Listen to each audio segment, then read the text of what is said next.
Cordial saludo, soy Diana Cristina Correa Mejía, estudiante de Psicología de la Universidad Nacional Abierta y a Distancia, actualmente desarrollando el curso Diagnósticos Psicológicos. Hoy vamos a hablar sobre la película El Joker, basada desde un punto de vista analítico del enfoque ecosistémico de Bronfenbrenner, donde se habla de la importancia que tienen los diferentes entornos para el desarrollo de las personas.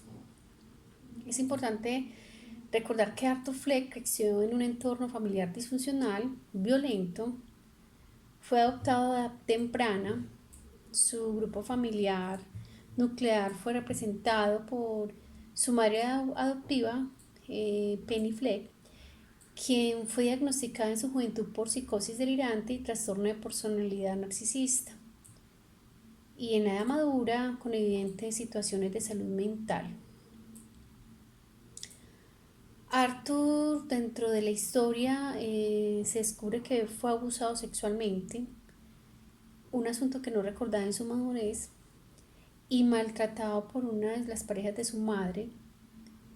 El entorno en sus primeros años no fue el apropiado para el desarrollo integral del niño. Se desconoce cómo era su entorno estudiantil, es información que no tenemos. La comunidad, pues también donde el niño se desarrolló, contamos con esa información. Digamos que su entorno familiar en la edad adulta de Arthur giraba alrededor de su madre, incluso porque él era un cuidador protector 100% de ella. Respecto al trabajo, Arthur no logró establecer vínculos en este escenario, ya que su conducta perturbaba a otros compañeros y no se evidenció ningún círculo social amplio donde él se lograra desenvolver adecuadamente. Cuando hablamos de el ecosistema, que se refiere a los diferentes entornos donde se desarrolla la persona, no se identifican familiares extendidos dentro de la película donde él se pudiera apoyar. También es importante tener claro que tuvo un acompañamiento de una trabajadora social, una terapeuta o una psicóloga, y que digamos que era una persona que, aparte que lo escuchaba, aunque él se quejaba de las formas, también a través del Estado recibió unos medicamentos para controlar su condición de salud, ya que él tenía un desorden neuronal que le generaba una risa incontrolable, y era un asunto también muy ligado a un perfil patológico. Esta condición se da principalmente en momentos de estrés, en momentos de tristeza o de angustia. Digamos que también tenía una persona con demasiadas frustraciones a nivel laboral. Siempre soñó con ser comediante y su madre le decía que había nacido para hacer feliz a las personas, pero había una contradicción, porque cuando él hablaba de ser comediante, él ya le decía que no tenía el talento para hacerlo. Digamos que no fue una persona que en su entorno social no era muy bien aceptada por el precedente que ya tenía con su comportamiento. Cuando pasa el tiempo, él pierde este acompañamiento del Estado, que era fundamental, que era un soporte médico, porque no solamente la terapia, sino también los medicamentos que le suministraba el Estado. Y digamos que allí es cuando vienen las mayores situaciones de problemas que él empezó a desarrollar, porque ya el tema de la culpa, el remordimiento no existían en Arthur, aunque él dijera que se sentía mucho mejor. Entonces digamos que todos estos entornos del ecosistema no eran los más apropiados para él.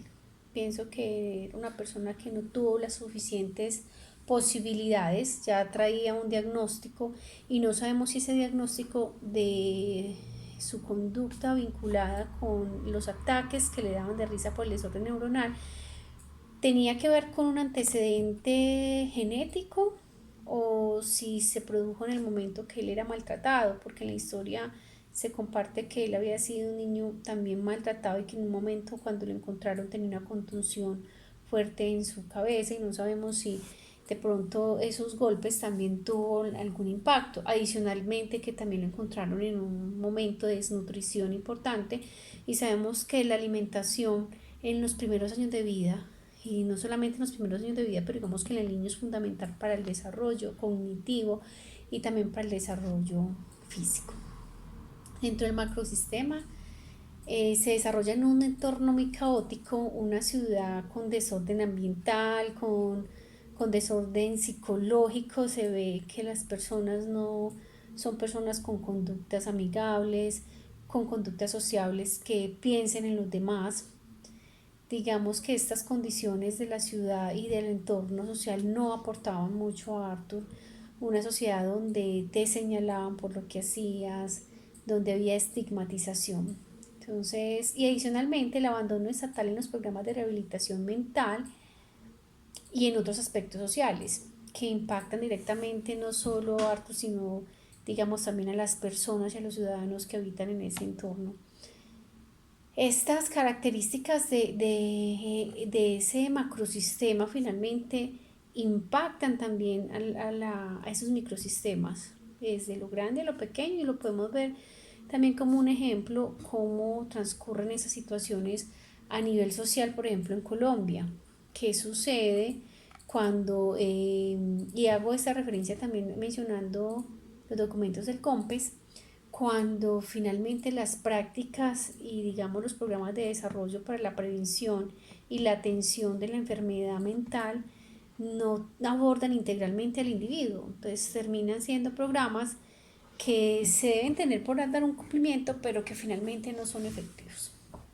Entonces pienso que hubo muchas situaciones particulares que afectaban a este personaje y que no tenía las herramientas suficientes de afrontamiento para poder atender su condición de salud.